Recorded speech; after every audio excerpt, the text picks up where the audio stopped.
Over the past couple of years, several pickup trucks have lost resale value much faster than analysts expected. In some cases, prices in the used market have dropped thousands of dollars beyond normal depreciation, and certain trucks are now sitting on dealer lots far longer than the industry average. What makes this situation interesting is that many of these trucks come from well-known brands with historically strong demand. But shifts in pricing, competition, technology, and buyer expectations have changed how the market views them. For buyers, this can create both risks and opportunities. Some trucks may look like bargains at first glance, but their declining resale value often reflects deeper market pressures. Let's start with the first truck on the list. The 2022 Nissan Titan is one of the clearest examples of a full-size pickup losing ground in the resale market. When new, the Titan typically sold in the mid-$40,000 to $60,000 range depending on trim. But in today's used market, many examples are trading significantly below competing trucks from the same model year. Depreciation on some units has pushed past 40% within a relatively short ownership window. A major factor here is competition. The Titan competes directly against trucks like the Ford F-150, Chevrolet Silverado, and Ram 1500. Those trucks dominate the segment with more engine options, stronger towing reputations, and much larger dealer networks. Buyer psychology also plays a role. Even though the Titan offers a solid V8 and reasonable reliability, used truck buyers often prioritize brand perception and long-term resale stability. Another issue is market awareness. The Titan simply doesn't appear as frequently in fleet purchases or large contractor markets.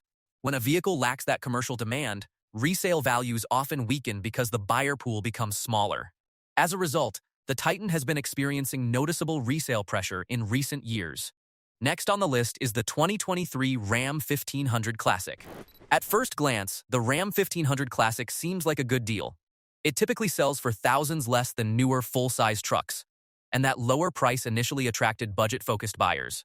However, the Classic is based on an older truck platform that originally launched years earlier. While the newer Ram 1500 moved to a modern design, the Classic remained in production mainly to serve the lower price end of the market. This strategy created an unusual depreciation pattern. Because the truck is positioned as a value option when new, used buyers expect an even lower price when it enters the second-hand market.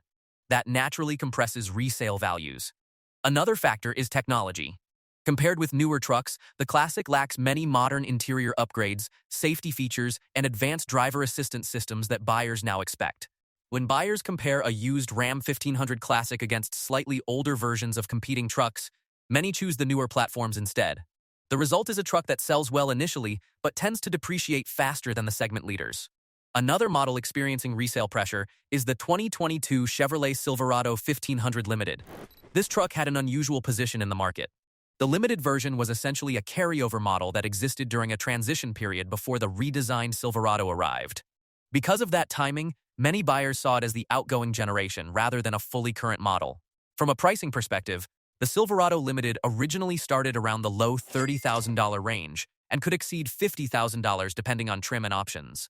But once the newer Silverado redesign entered showrooms, the market quickly shifted its attention. Used buyers often prefer the updated design with its improved interior and technology. That means the limited version competes directly against a newer generation of the same truck. When that happens, resale values usually fall faster.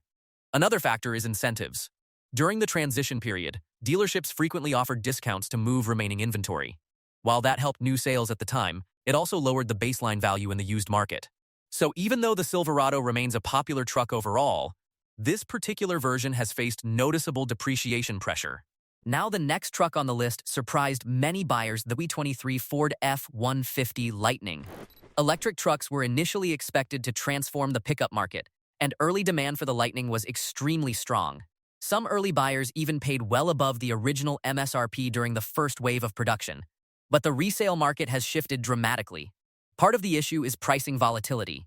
The Lightning experienced multiple MSRP adjustments as Ford responded to supply chain costs and battery pricing. When pricing changes quickly, it creates uncertainty for both new and used buyers. Another challenge is buyer expectations around electric truck capability. Range, towing performance, and charging infrastructure all influence how buyers evaluate these vehicles. For some truck buyers who rely on towing or long-distance travel, traditional gasoline trucks still offer more predictable performance. There's also the broader EV market trend. Electric vehicles across several segments have experienced faster depreciation compared with traditional vehicles.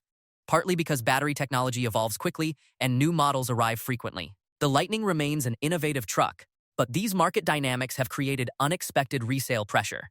Quick observation before we continue: many of these depreciation patterns started appearing after interest rates increased across the auto market. Higher financing costs have reduced buyer demand, especially for higher-priced trucks.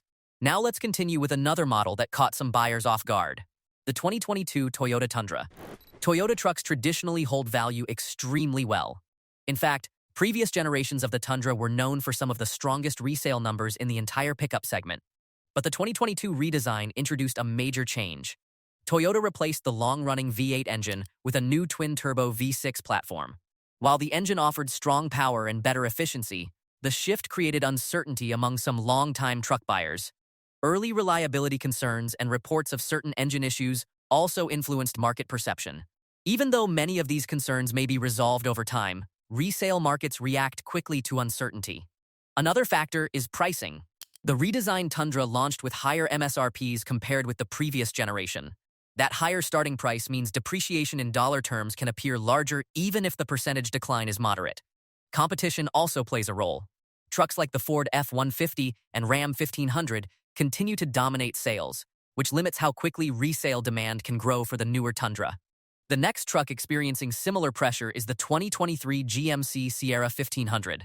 The Sierra shares much of its platform with the Silverado, but it is positioned as a more premium truck with higher pricing and upscale trims. While that strategy works well in strong markets, it can create resale challenges when truck prices climb too high. Many Sierra trims easily exceed $60,000 or even $70,000 when new. At those price points, depreciation in the first few years can become significant simply because the initial purchase price is so high. Luxury trucks also face competition from multiple directions. Some buyers move toward premium SUVs, while others downsize to well-equipped midsize trucks. Dealer inventory levels have also influenced Sierra pricing in some markets. When dealerships carry more inventory than expected, incentives often increase, which puts downward pressure on used values. The Sierra remains a capable and well-equipped truck, but its higher pricing structure contributes to faster depreciation compared with some rivals. Another model facing notable resale challenges is the 2022 Jeep Gladiator. The Gladiator launched with tremendous enthusiasm. Combining Jeep's off-road reputation with a pickup truck platform created strong initial demand. But the resale market has softened. One reason is price. Many Gladiator trims quickly climb into the $50,000 range once options are added. For a mid-size truck, that's a substantial investment. Buyers in this segment often cross-shop trucks like the Toyota Tacoma or Chevrolet Colorado, which may offer similar capability at lower prices. Fuel economy also plays a role. The Gladiator's weight and off-road design make it less efficient than some competitors. Another factor is market saturation. As more Gladiators entered the used market, supply increased faster than demand. That naturally pushes resale prices downward. For enthusiasts who want Jeep's open-air design and off-road capability, the Gladiator remains appealing. But outside that niche, resale demand is more limited. Before we reach the final truck, here's a quick insight. Many vehicles on this list aren't necessarily bad trucks. Instead, their resale challenges often come from pricing strategy, competition, or shifts in buyer expectations. And that brings us to the final truck on the list: the 2023 Honda Ridgeline. The Ridgeline has always been a unique entry in the pickup market. Instead of using a traditional body-on-frame truck platform, it uses a unibody design similar to an SUV. That gives the Ridgeline a very comfortable ride, excellent handling, and practical features like a lockable in-bed trunk. But it also creates a perception challenge. Traditional truck buyers often prioritize towing capacity, payload capability, and rugged design. In those areas, the Ridgeline doesn't always match body-on-frame competitors. From a pricing standpoint, the Ridgeline often starts around the mid-$40,000 range and climbs higher with options. At that price, buyers frequently compare it with full-size trucks that offer significantly greater capability. That comparison can hurt resale demand. Another factor is market positioning. The Ridgeline appeals most strongly to buyers who want a lifestyle truck rather than a work truck. That creates a narrower resale audience. Dealer inventories also reflect this dynamic. Ridgelines often remain on lots longer than segment leaders because fewer buyers are actively searching for this type of truck. All of these factors combine to create noticeable resale pressure in the used market. When we step back and look at the broader picture, several themes appear across these trucks. Rapid price increases, strong competition, changing technology, and shifting buyer expectations have all played a role in how the resale market behaves. In some cases, the issue is oversupply. In others, it's uncertainty about new platforms or changing buyer priorities. For buyers, understanding these patterns can help avoid paying too much for a vehicle that may depreciate faster than expected. Which of these trucks surprised you the most? And are there any others you think should be on this list?